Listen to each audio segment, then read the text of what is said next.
Olá, amigos. Bom dia, uma boa tarde, uma boa noite a todos os amigos da comunidade espírita Nova Era. É um prazer estar aqui mais uma vez com todos vocês.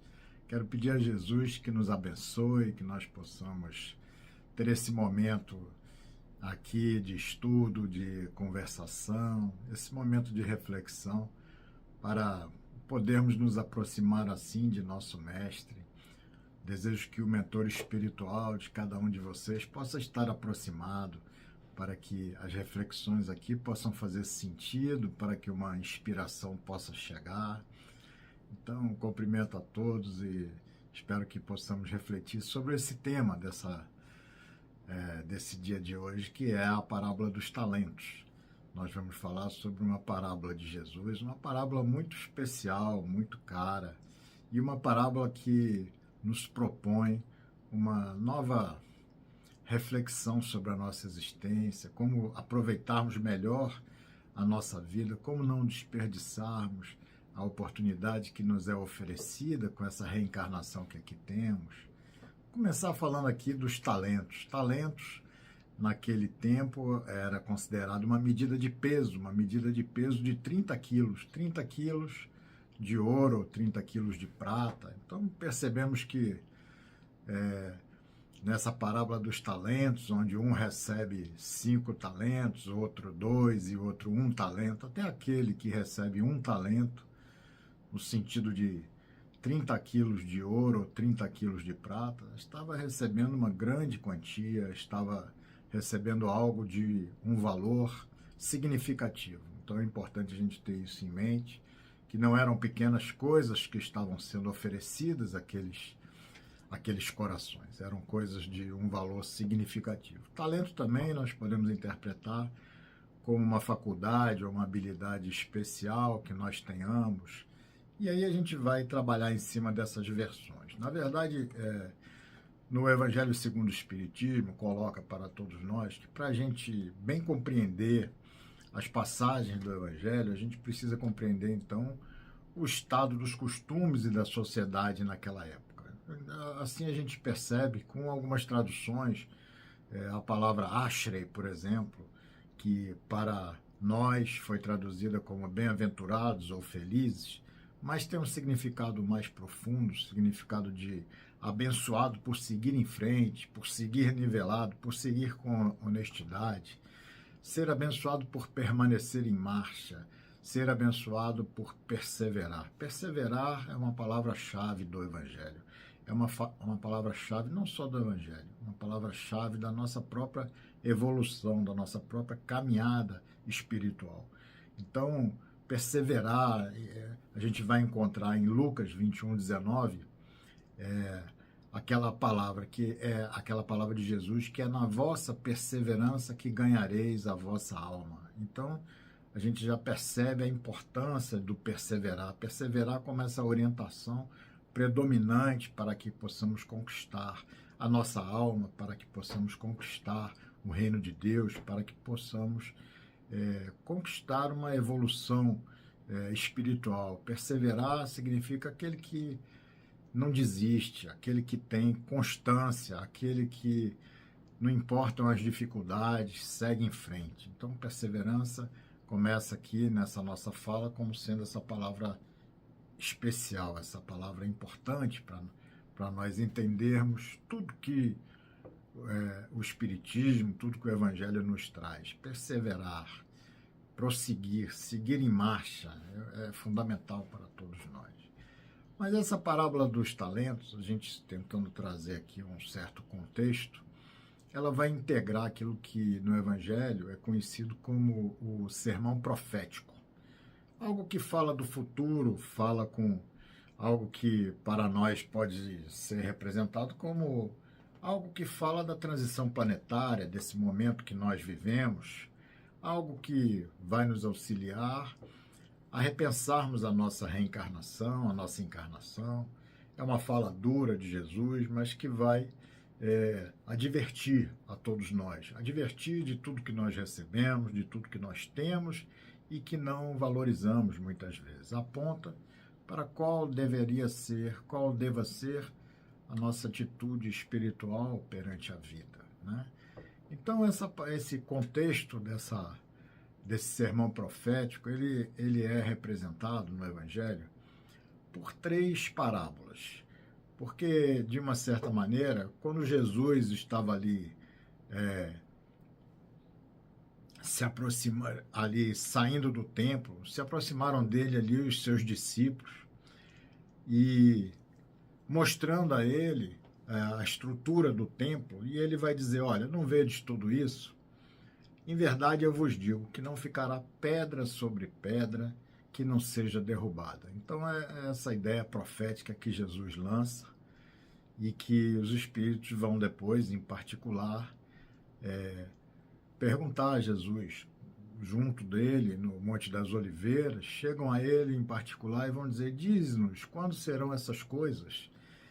E como haverá um sinal da tua vinda no fim do mundo? E aí Jesus vai trazer para os discípulos essas 3 parábolas que compõem isso que é conhecido como esse conjunto que é conhecido como o sermão profético, né? Então ele vai falar a parábola do servo mau, vai falar a parábola das 10 virgens e vai falar essa parábola fechando a parábola dos talentos, e após a parábola dos talentos ele dá um fechamento ainda superior, que se nós compreendêssemos desde lá atrás, há milênios, há 1000 anos atrás, já tivéssemos compreendido esse fechamento que Jesus nos ofereceu, nós já estaríamos em outra condição espiritual, em outro momento evolutivo, nós e todo o nosso planeta, todo o nosso orbe, né? Então, o que é a parábola do servo mau? Ele vai dizer que eu falando para vocês, a gente está num diálogo, então vou falar um pouco com as minhas palavras para que a gente possa ter apenas esse entendimento, en passant, daquilo que quer dizer e de qual era o contexto, de que Jesus estava propondo. Ele vai dizer que um servo prudente, né?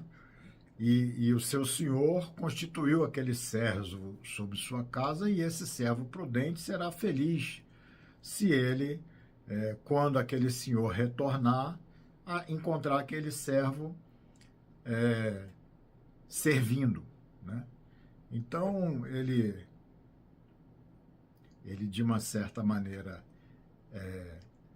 vai dizer isso, que o senhor estaria feliz se, quando ao retornar, encontrá-lo servindo. E aí, mas vai dizer, mas se aquele servo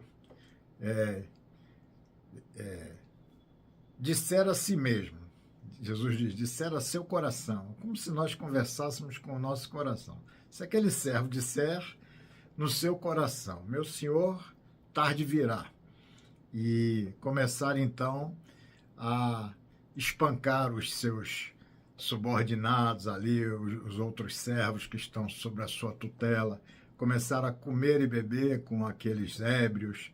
Então Jesus diz, virá o servo daquele senhor um dia em que ele não espera e vai o separar numa hora que ele não sabe, separando, destinando ele junto aos hipócritas, e ali haverá pranto e ranger dos dentes. É interessante a gente perceber que essa fala é uma fala dura, pranto e ranger dos dentes, está sempre colocado por Jesus, mas se a gente puder interpretar, a gente vai entender que pranto e ranger de dentes nada mais do que a reencarnação, as dores de retornarmos a uma nova oportunidade, a uma nova vida aqui, nesse mundo de dores e de dificuldade, de ranger de dentes, de temor e de sofrimento, choros por conta das dores que aqui nós passamos. Então, tem esse sentido, essa frase que Jesus coloca, né? E em seguida, Jesus coloca a parábola das 10 virgens, em que vai dizer que existem 10 virgens esperando ao seu esposo e que vão ao encontro daquele esposo tomando as suas lâmpadas, suas lamparinas.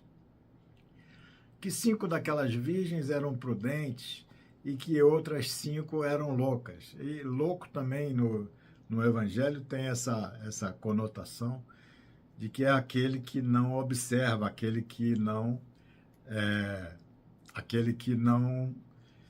teme a Deus, aquele que não considera Deus. Então ele é considerado louco. Então aquelas 5 que são prudentes e 5 que eram loucas, que viviam de acordo com a sua vontade, sem um raciocínio, sem buscar algo melhor. As loucas não levaram azeite com elas. Azeite no sentido de virtude. Então, loucas eram aquelas que não se preocupavam em desenvolver virtudes, e as prudentes eram aquelas que tinham azeite, tinham virtudes desenvolvidas, que utilizaram a existência no desenvolvimento de suas virtudes. Aí Jesus vai dizer que vem tarde e o esposo demora de chegar, e aquelas que não tinham preparado as suas lâmpadas vão pedir às outras, então, dê um pouco do seu azeite, mas como as virtudes, ninguém pode passar as virtudes que tenha desenvolvido aos seus filhos, aos seus amigos, né? É algo, o nosso azeite, a nossa virtude é algo que cada um de nós deve conquistar por si mesmo, no seu esforço, na sua luta. E aí aquelas que têm azeite, não, a gente não pode lhes dar, senão vai faltar para nós. Vão buscar com aqueles que vendem e comprai com eles. Ide aos que vendem e comprai, no sentido de que essas virtudes nós temos que buscar ela com quem nos vendem as virtudes. Quem nos vendem normalmente são aqueles que convivemos, são aqueles que nos trazem dificuldades e que proporcionam para todos nós uma oportunidade de desenvolvermos nossas virtudes. Então, vamos aproveitar a nossa existência para, com esses que nos vendem as virtudes e comprando essas virtudes, adquirindo esse azeite para todos nós. Então, a parábola vai dizer que aquelas foram comprar e chegou aquele senhor, abriu as portas e se fechou a porta. Depois chegaram aquelas que tinham saído para comprar o azeite e chegaram tarde, né? E se bateram na porta pedindo para abrir, e o senhor disse, olha, em verdade não vos conheço, né? Vigiai, pois não sabeis nem o dia nem a hora em que o Filho do Homem haverá de vir. Então, essa é a segunda parábola desse sermão profético, em que Jesus está dizendo, olha, vamos tomar conta, você não vai saber quando aquele senhor vai retornar, cuida da sua vida, prepare suas virtudes, desenvolva, no caso do servo, tomar um comportamento adequado, ajustado, não fique pensando que aquele senhor nunca chegará, porque chegará um dia em que você não estará pronto para isso. Então, a ideia desse sermão profético é de estarmos prontos para esse momento, para esse retorno do Mestre, ou para o nosso próprio retorno, né? Então, a gente vai entrar aqui na parábola dos talentos, que é essa que cabe a nossa reflexão, né, no dia de hoje, né?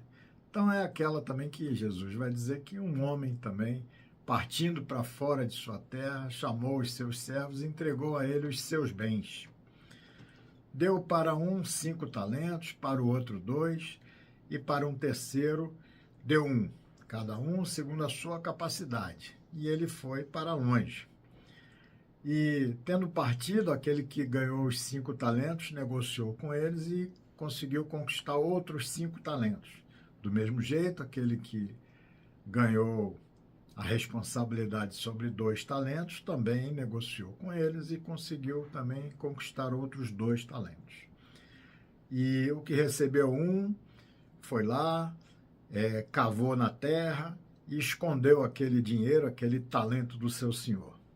Muito tempo depois, veio o senhor daqueles servos para fazer com eles as suas contas. Essa é a ideia da nossa tomada de contas, né? Aproximou-se e a um disse, o primeiro disse, o senhor me entregou 5 talentos, eis aqui que eu conquistei outros 5 talentos com eles.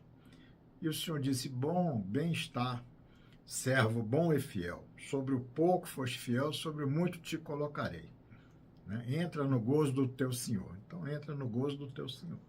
Chegou o que tinha recebido 2 talentos, e ele vai dizer, olha, o senhor me deu 2 talentos, eu negociei com eles e conquistei outros 2 talentos. a resposta daquele senhor, Jesus repete a mesma resposta. Bem-estar, bom e fiel servo, sobre o pouco foste fiel, sobre o muito te colocarei. Entra no gozo do teu Senhor. E aí chega aquele terceiro, aquele que recebeu apenas um talento e vai dizer, Senhor, eu te conhecia, sabia que és um homem duro, que ceifas onde não semeastes e ajuntas onde não espalhaste, e com medo eu escondi na terra o teu talento, e aqui tens o que é teu. E aí aquele seu senhor vai lhe dizer, ó, servo mau e negligente, se sabia que eu ceifo onde não semeei e ajunto onde não espalhei, devia ter pelo menos dado meu dinheiro aos banqueiros, quando eu viesse eu receberia ele com juros.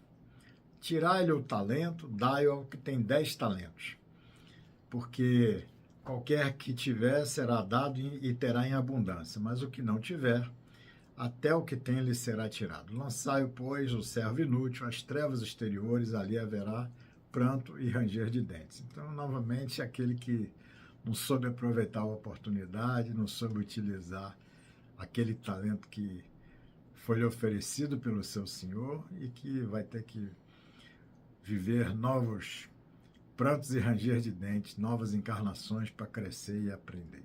Então, é uma parábola que fala de atitude, fala daqueles que multiplicaram, fala também de desperdício, fala daquele que desperdiçou os talentos, as habilidades, fala de um auto-engano que ele fez consigo mesmo, né? Então, onde o Senhor representa Deus, os servos somos nós, e somos nós imersos nas nossas atitudes perante a vida, perante a existência, ou multiplicando essas oportunidades que Deus nos oferece na encarnação que temos, ou enterrando essas oportunidades e esquecidos dela. Então, a gente precisa refletir um pouco sobre essa atitude desses servos, né? Aquele que enterrou foi por medo, como ele diz, ou seria um desinteresse por aquelas coisas que eram de seu Senhor, ou talvez o nosso próprio desinteresse naquelas coisas que são de Deus, e a gente quer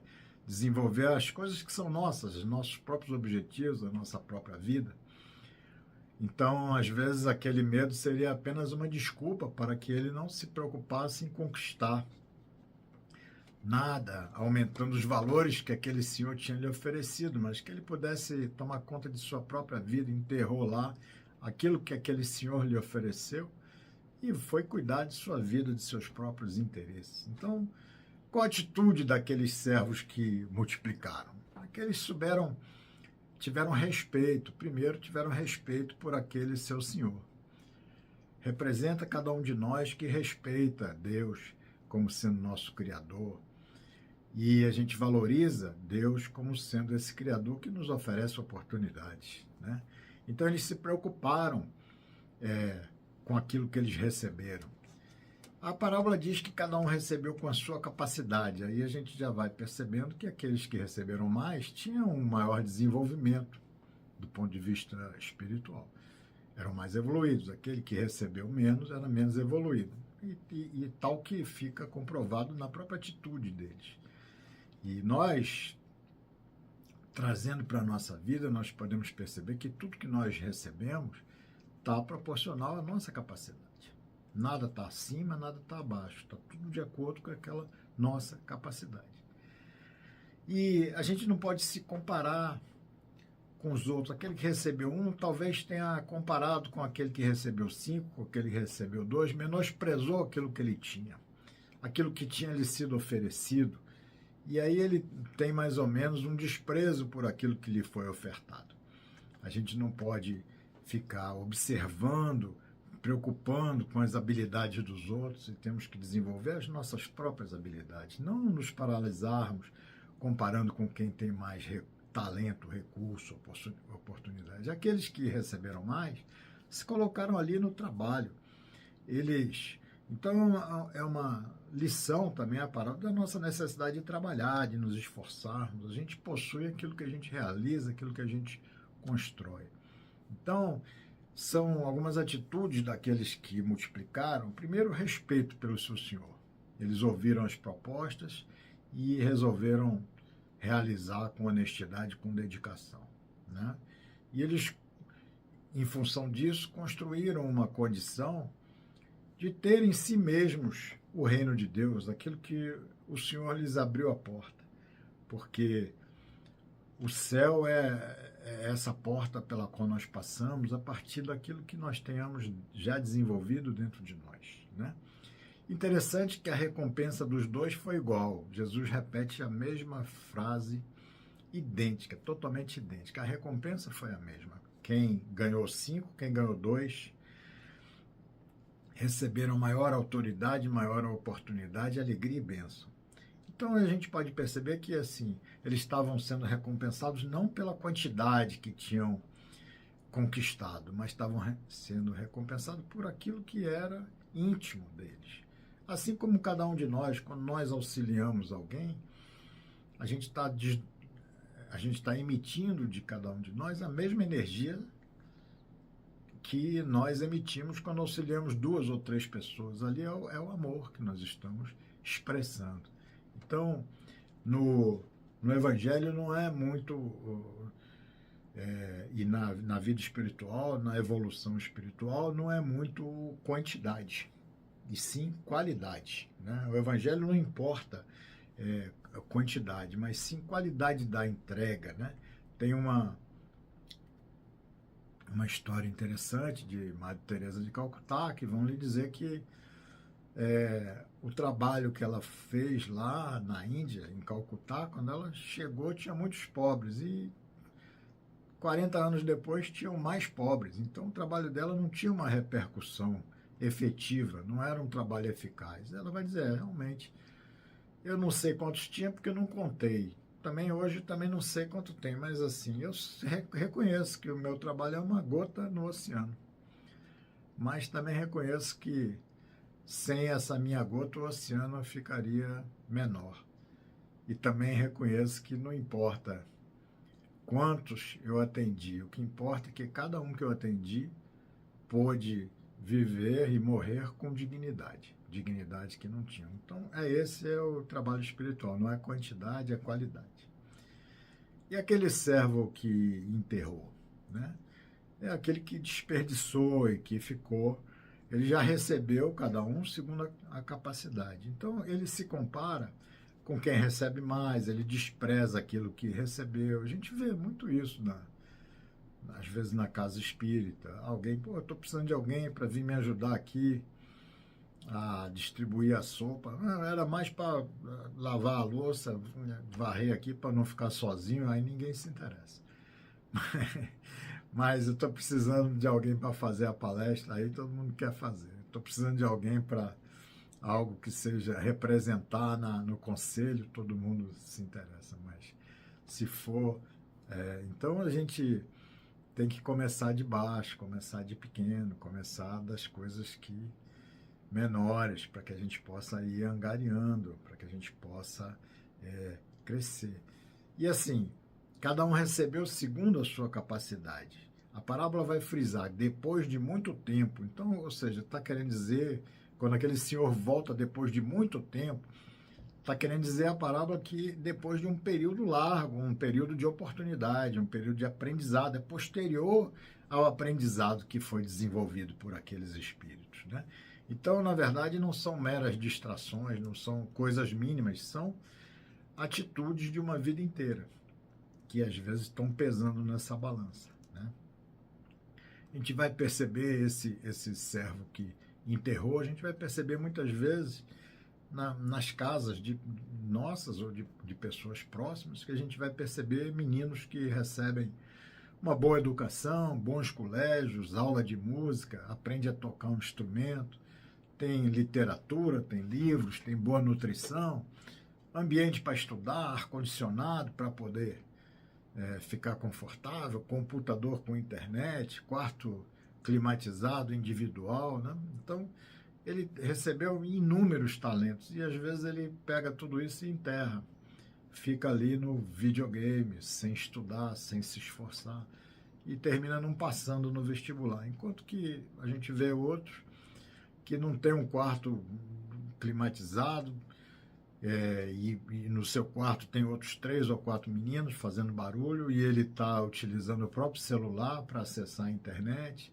Ele não tem os bons colégios, mas ele está ali dedicado, está ali se esforçando, está ali. O mínimo que ele recebe, ele valoriza, o mínimo que ele recebe, ele faz crescer. Então, ele não está aqui naquela rebeldia de desprezar tudo que ele tem, ele não foge ao dever dele, à responsabilidade, ele vai se esforçando, ele valoriza aquilo que ele tem, né? O servo que enterrou, ele também tenta fugir ao julgamento daquele senhor, né? Ele se alega ao senhor paralisado pelo medo, né? É uma atribuição de culpa, né? Pelas próprias faltas no outro. E ainda difamando aquele senhor, levantando falsos testemunhos, dizendo que ele ceifava, que ele capinava onde não tinha semeado, colhia onde não tinha semeado, né? Levantando aí no falso. A gente vê isso na nossa existência.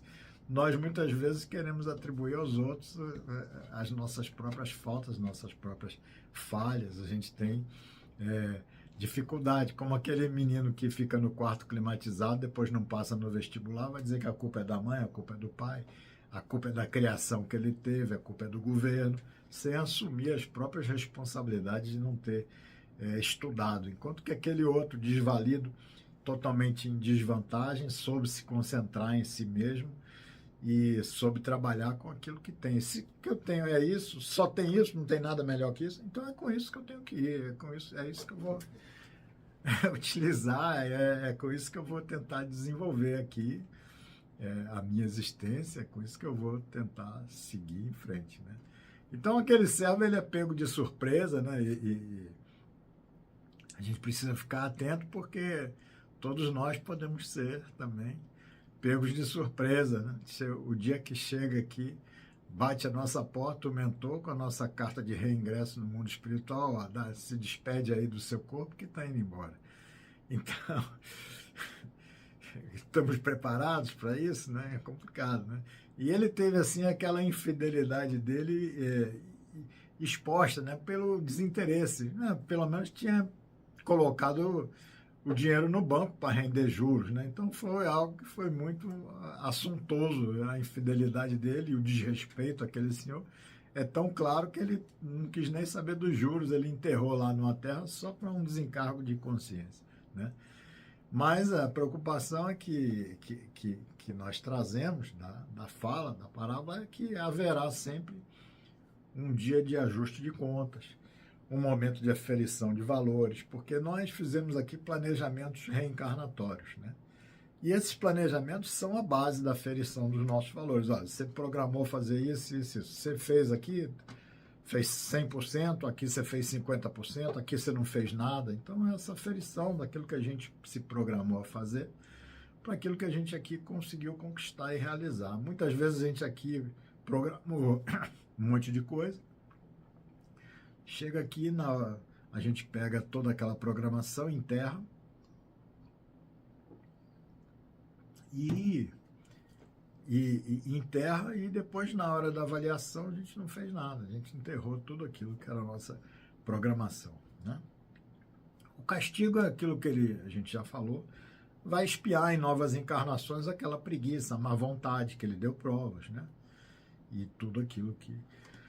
Então eu quero, assim, passar aqui para uma outra interpretação dessa mesma parábola, que é o objeto da nossa fala, que é uma interpretação que eu acho que é muito interessante, que a gente pode dela buscar, assim, elementos que são muito importantes para a nossa vida prática, né? Esses talentos, em vez de ser uma medida de ouro ou de prata, ou de ser alguma habilidade, mas esses talentos como que representando o tempo, uma medida de tempo de uma existência proposta pelo nosso Criador. Então, talentos que nós recebemos pela misericórdia divina, porque muitas vezes aqui nós estamos reencarnados sem nenhum merecimento. Teve lá um mentor espiritual que assinou uma promissória para que aqui a gente pudesse vir. A gente não tem nenhum mérito para estar encarnado, mas temos um mentor espiritual que vai lá e diz, olha, ele precisa eu vou hipotecar aqui meus créditos aí em favor dele, porque ele precisa ir lá para quitar um pouco das dívidas dele, que são muito grandes. Então, esses talentos, essa medida de tempo, o tempo às vezes que a gente está aqui imerecidamente, que a gente nem tem condições nem teria condições de aqui estarmos. Isso eu penso muitas vezes nisso. Hoje mesmo aqui fazendo essa palestra, eu tenho inúmeras atividades no dia de hoje e sempre penso, por que eu peguei tantas atividades? Por que eu peguei tantos compromissos? E aí a resposta é sempre a mesma, porque eu sei que meu mentor hipotecou os créditos dele para que aqui eu estivesse. Eu talvez não tenha a oportunidade, tem alguém que está acreditando em mim que me deu essa oportunidade de aqui estar. Então, se eu virar as costas para o trabalho que está me oferecendo, eu realmente estou desperdiçando aquilo que nem era minha oportunidade construída, né? Então, a gente muitas vezes despreza, a gente não aplica corretamente esse tempo que nos foi oferecido e que foi oferecido por misericórdia divina. Então, o tempo é essa dádiva recebida, né? Essa dádiva recebida por todos nós, e a gente precisa entender o tempo como essa grande oportunidade que nós temos, porque toda virtude que nós tenhamos hoje, já construídas no nosso ser, ela começou lá atrás, com os primeiros minutos, com as primeiras horas que nós dedicamos a determinada ação, a determinada atitude, a determinado comportamento, a determinada situação. Nós somos fruto dos nossos hábitos. Então, se eu tenho uma virtude construída, essa virtude se deu, esses dons que tenhamos desenvolvidos em cada um de nós, eles se desenvolveram a partir do potencial que Deus nos ofereceu, potencial divino, mas começaram ali no primeiro dia, no primeiro minuto que eu me direcionei àquele tipo de atitude. Aquele tipo de atitude que muitas vezes a gente nem prestou atenção lá atrás, mas foi aquela sequência, alguns minutos, algumas horas, alguns dias que ao longo do tempo foram construir em cada um de nós aquelas possibilidades positivas, né? O tesouro enterrado é o tempo de todos os dias que nós vamos desperdiçando naquele velho hábito que nós temos de jogar o tempo fora, de enterrar o tempo, de matar o tempo, né? O tempo não é algo para ser morto, para se matar, não devemos matar o tempo, enterrar o tempo.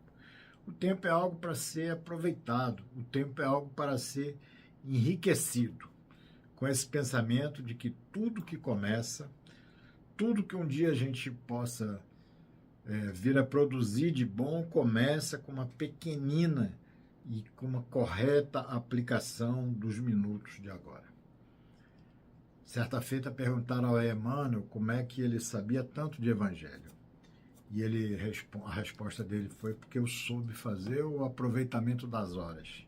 Então, esse aproveitamento das horas é que é o servo que multiplica na parábola dos talentos, que sabe aproveitar as horas, né? Então, já o servo que enterrou é aquele que aplicam o seu tempo, aplicam as horas de sua existência apenas naquilo que é transitório, apenas naquilo que diz respeito à terra, à personalidade que vai desaparecer, a vida material que vai terminar, que vivem única e exclusivamente para essa vida de agora material, para essa personalidade transitória que busca recursos e glórias exteriores desse mundo materialista, desse mundo material que nós vivemos. Não aplicam o tempo deles, o servo que enterra não aplica o seu tempo em nada daquilo que de fato é duradouro, nada daquilo que é imperecível, nada daquilo que é eterno.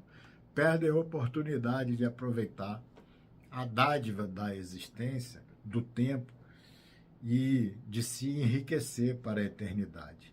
Desperdiçam o tempo, a oportunidade de exercitar o bem, desperdiçam.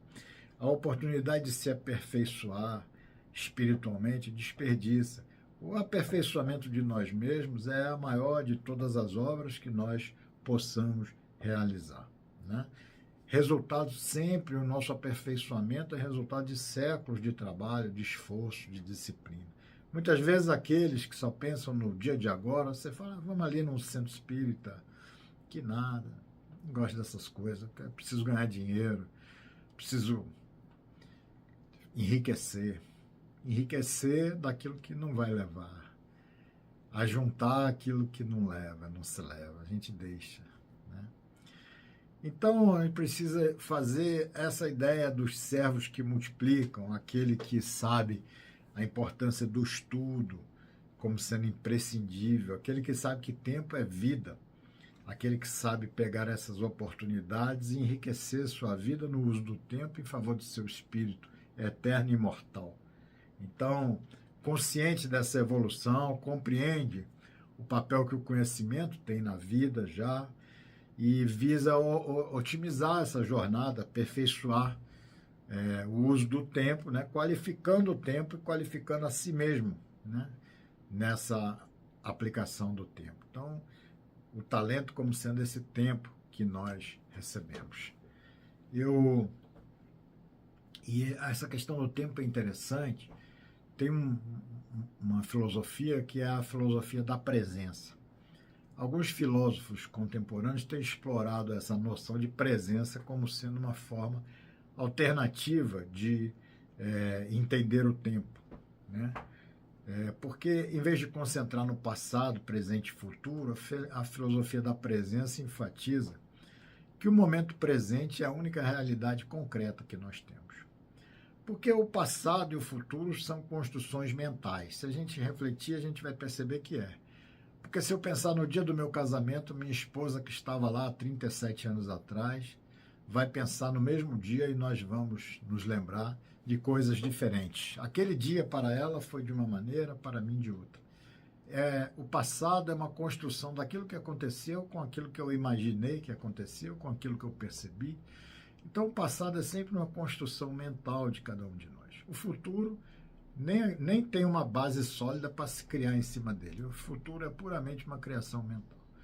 Mas o presente é o que nós temos nas nossas mãos. E muitas vezes a gente desperdiça o presente. Um amigo me chama para tomar um café, 5 anos sem nos encontrarmos, e a gente senta no café, ele lá está tomando café e está olhando o celular. Tomando café, olhando o celular. Então ele está passando uma mensagem, olha, Edson, nós viemos aqui tomar esse café, mas as suas histórias não tenho muito interesse nelas. O que me interessa são essas pessoas que estão aqui do outro lado do meu celular. Às vezes você está com seu neto na sua casa e ele está brincando no tapete e você está no seu celular. Dali a pouco ele para o brinquedo e fala assim, cadê? Quero ver o celular. Ele também quer ver o celular. Porque você está passando uma mensagem, olha, você está aí brincando, mas o que me interessa não é você. São esses que estão aqui aparecendo no meu celular. Ele também quer ver alguém que possa aparecer lá. Então, não vamos desperdiçar o tempo, porque o tempo é muito importante. Mário Quintana diz para nós que a gente precisa aproveitar melhor o tempo que nós temos aqui enquanto encarnados. Diz que na convivência o tempo não importa. Se for 1 minuto, 1 hora, 1 vida, o que importa é o que ficou desse minuto, dessa hora, dessa vida. Lembra que o que importa é tudo que você consegue semear e que vai colher. Marca a tua passagem, deixa algo de ti, do teu minuto, da tua hora, do teu dia, da tua vida. Sejamos luz, saibamos aproveitar o tempo, fazendo desse tempo o único momento que existe de verdade. Aproveitamento desse tempo para semear o bem, para que sejamos melhores, né? Porque não interessa o que fomos ontem, não interessa o que seremos amanhã, interessa o que nós somos hoje, porque hoje é o que a gente pode realizar de verdade, fazer o bem hoje, o bem que já possamos fazer, né? Porque o ontem era o que era. Se hoje a gente encontra o nosso ontem, amanhã nós encontraremos o nosso hoje, que nós saibamos aproveitar hoje. Hoje é o que importa. Para a gente finalizar a fala, eu tinha dito lá no início que Jesus fala essas três parábolas conhecidas como sermão profético, né? Dando essa ideia de transição, dando essa ideia de fim do mundo, dando essa ideia de aferição de valores, tudo isso. E ele fecha com um aconselhamento, depois, na continuidade do Evangelho, ele vai fechar dizendo para os discípulos um aconselhamento que, se a gente souber aproveitar, a gente muda toda a nossa existência, toda a nossa vida. Ele vai dizer que quando o Filho do Homem vier em sua glória, todos os santos anjos com ele, então ele se assentará no trono de sua glória. Todas as nações serão reunidas diante dele e apartará uns dos outros, como o pastor aparta os bodes das ovelhas. Porá as ovelhas à sua direita e os bodes à sua esquerda. E aí dirá àqueles que estiverem ao seu direita: vinde comigo, benditos do meu Pai. Porque tive fome, me deste de comer, tive sede, me deste de beber.